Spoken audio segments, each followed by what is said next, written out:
prisioneros. Pero de todos modos, chinguen a su madre. Este es de los casos raros donde uno se encuentra chistes que no están atribuidos al presidente de la República. Hay chistes, por ejemplo, hay unas anécdotas muy interesantes sobre el alcalde de Lagos. Lagos es un pueblo en Jalisco, que resulta que casi todas esas anécdotas llegaron de Alemania en el siglo XVIII más o menos, y que se fueron adaptando y alguien se las atribuyó al alcalde de Lagos. Luego hay algún alcalde de Guaymas que decía que decidió que iba a sembrar todos los camellones, los iba a sembrar con ajo para mejorar la circulación.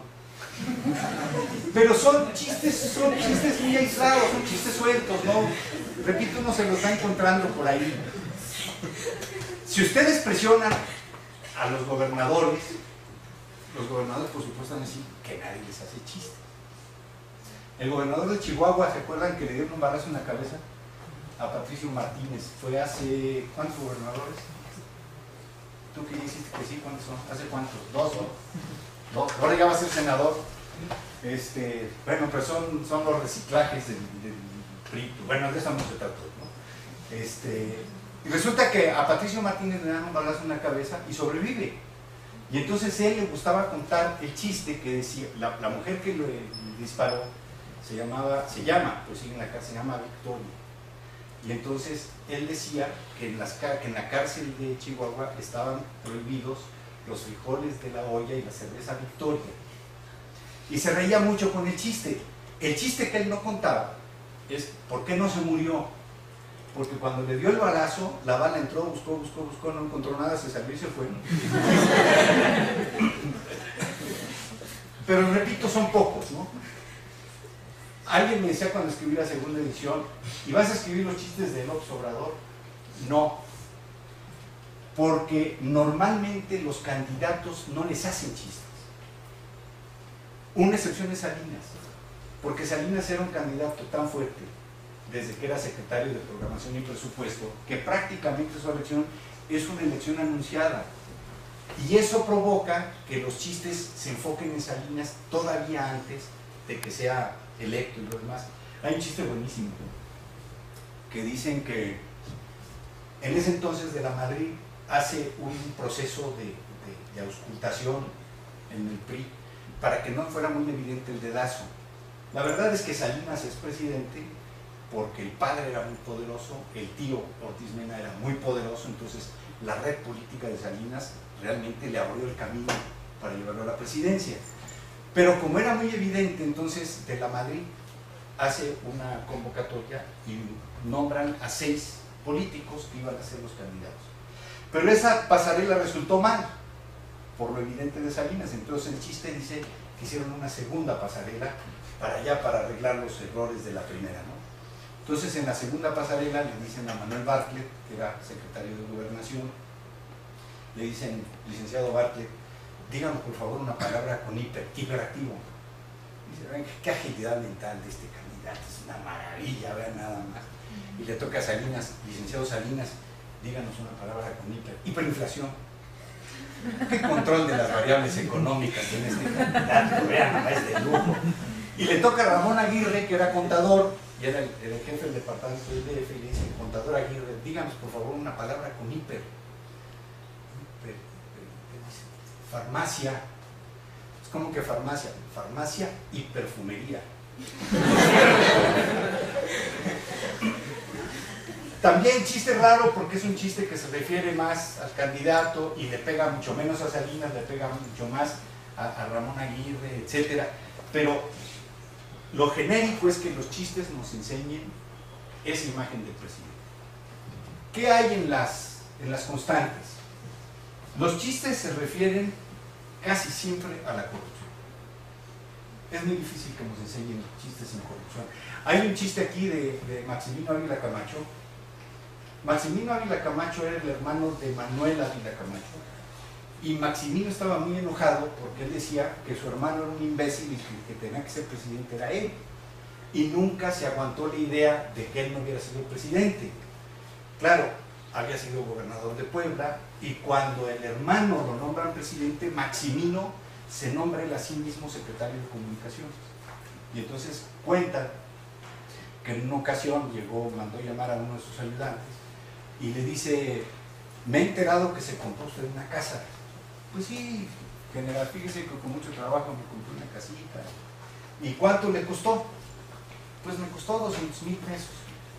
Pero me imagino que le ha de haber hecho arreglos. Pues sí, general, fíjese que me gasté 100,000 pesos en hacer arreglos. De los 40 se hace una lana, ¿eh? Y luego le dice: ah, fíjese qué suerte tiene usted. Se acaba de ganar 100,000 pesos, tráigame en la mañana las escrituras, que aquí va a estar el notario y le voy a pagar 400,000 pesos por la casa. El funcionario era muy corrupto, se había robado el dinero, y Ávila Camacho, que era todavía más corrupto, se roba más la casa, ¿no?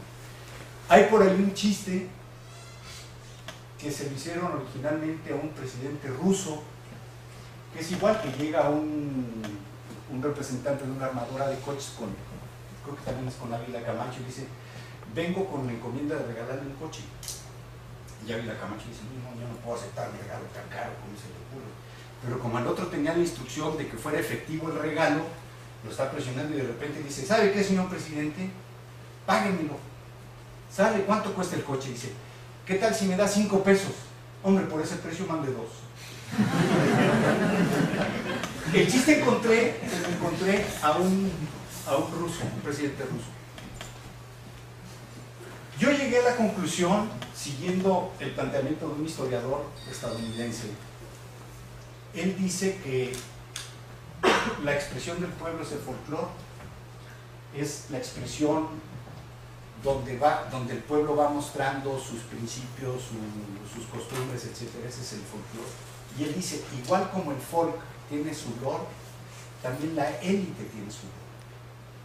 Y en el elite lore hay algunos trabajos interesantes. Hay un trabajo de María Herrera Solé que analiza, por ejemplo, cómo veían la migración los, ¿cómo se llaman los que trabajaban en la Segunda Guerra Mundial, que se llevaron para allá? Los braceros, cómo lo veían los braceros. El padre de María fue bracero, cómo lo veían los autores como Spota, etc. Y yo traté de aplicar esto tratando de entender quién hace el chiste, porque es muy difícil entender quién hace el chiste. Cuando Echeverría se enfrenta al Grupo Monterrey, aquí es que casi todos están jovencísimos, no se acuerdan ni quién era Echeverría. Echeverría fue presidente en 1970 y 76. A mitad del sexenio, por ahí, si no me equivoco, en 73-74, hay una película, El secreto de Romelia, buenísima, donde se trata de una maestra de historia que se estaba quejando y dice: esto es una desgracia, porque ahora cuando hablo del 68 solamente cuando doy esa clase, ¿no? Ya está muy lejos, pero bueno, lo que yo traté de recuperar es, uno, ver si se encontraba el chiste en otro lado. Ya se los platicó un poco lo del banquero y lo demás. Ver y pensar que quien puede rescatar el chiste es la élite, porque la élite es la que va a las escuelas, es la que viaja, es la que se comunica, es la que tiene la capacidad de tener esa memoria histórica. Los medios de comunicación son importantísimos. Parte de mi análisis va a tener que cambiar a partir del internet, ¿no? Y ahorita me meto un poco con lo del internet, las redes, Twitter y lo demás. Por ejemplo, cuando explotó el Challenger, ¿se acuerdan?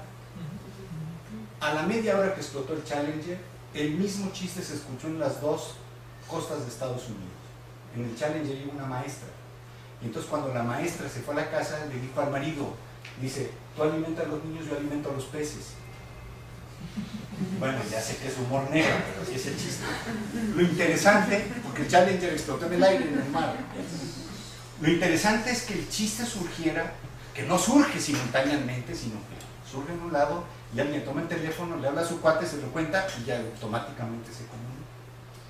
La élite tiene esa capacidad, y la élite es la que va a transmitir esa información. Pero la élite tiene aparte otra ventaja: es la que sabe los secretos del poder, es la que sabe los secretos de alcoba, es la primera que se entera. Fuera de la élite, el pueblo, el folk, normalmente se preocupa poco de esos temas políticos. Les comentaba hace un rato que las colecciones de chistes, las de chistes en general, no traen chiste político, mientras que la élite se está fijando. Estaba leyendo hace poco varios libros sobre los escándalos presidenciales, el de la Warnat, el de Manu Dombier, en fin, hay varios.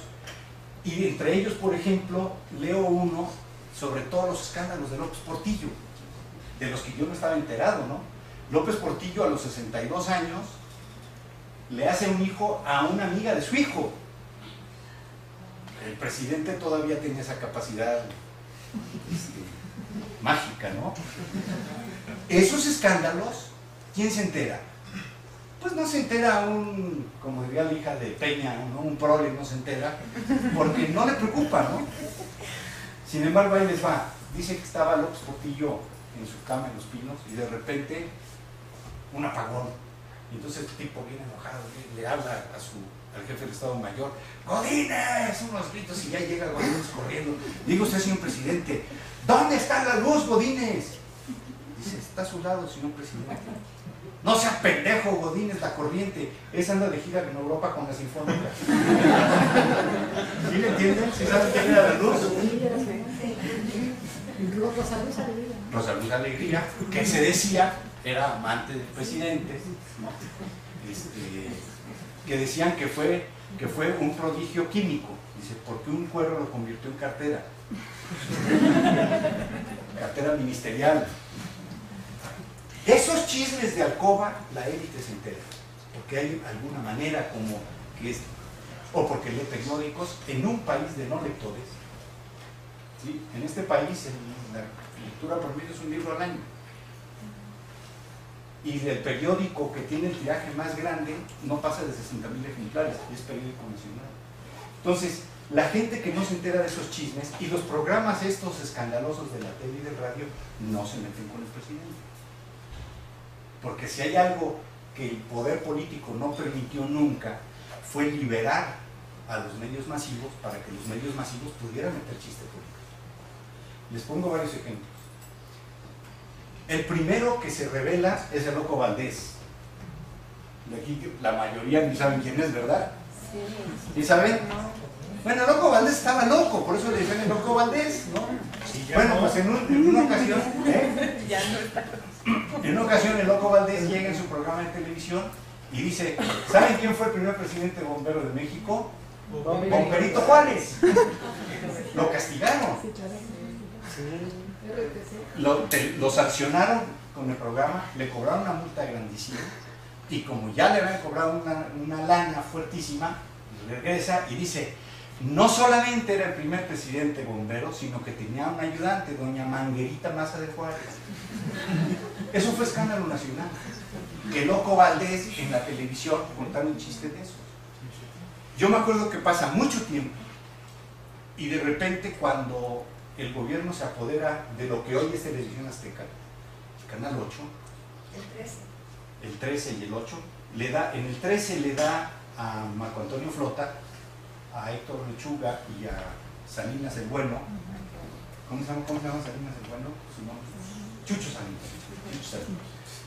Les da unas cápsulas que se llamaba Barriendo la Noticia, que eran cápsulas de chiste.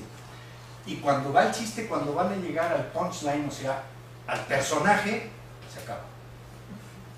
Y si ustedes hablan con Flota, Flota les va a decir, nosotros sabíamos perfectamente bien qué se necesitaba para que el programa siguiera. Y sigue durante mucho tiempo, aún con la oposición de la hermana de López Portillo, que era la directora del canal. Margarita la Mala. Tiempo después, Derbez se le ocurre en su programa ¿se acuerdan del Diablito Travieso de Derbez? Que de repente está allí, está Cedillo y jala la palanca del Diablito Travieso y una manguera moja a Cedillo.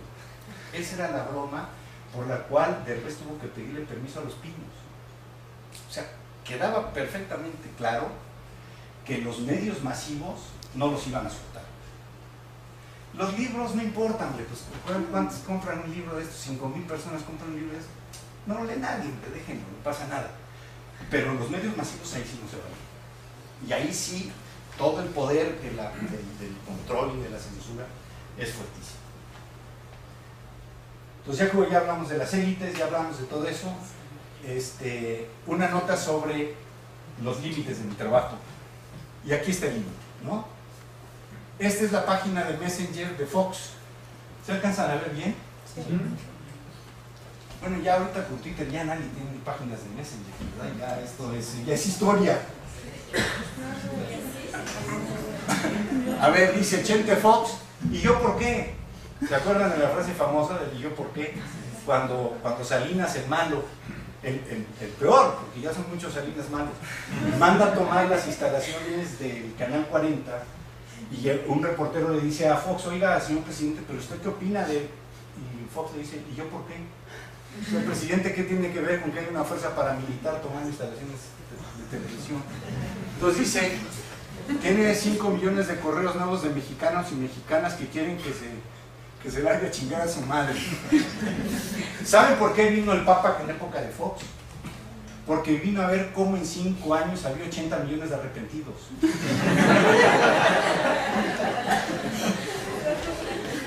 Gabinetazo, tercera edición, Panchito Gil, Hacienda, crecimiento con calidad, bla, bla, bla, bla, ¿no? Martita de Fox rumbo al 2006, era cuando era toda la campaña para que Marta Sagún fuera la presidenta. El que manda al que le chupó un huevo, George Bush en línea, otros amigos de Fox, cuates pro reforma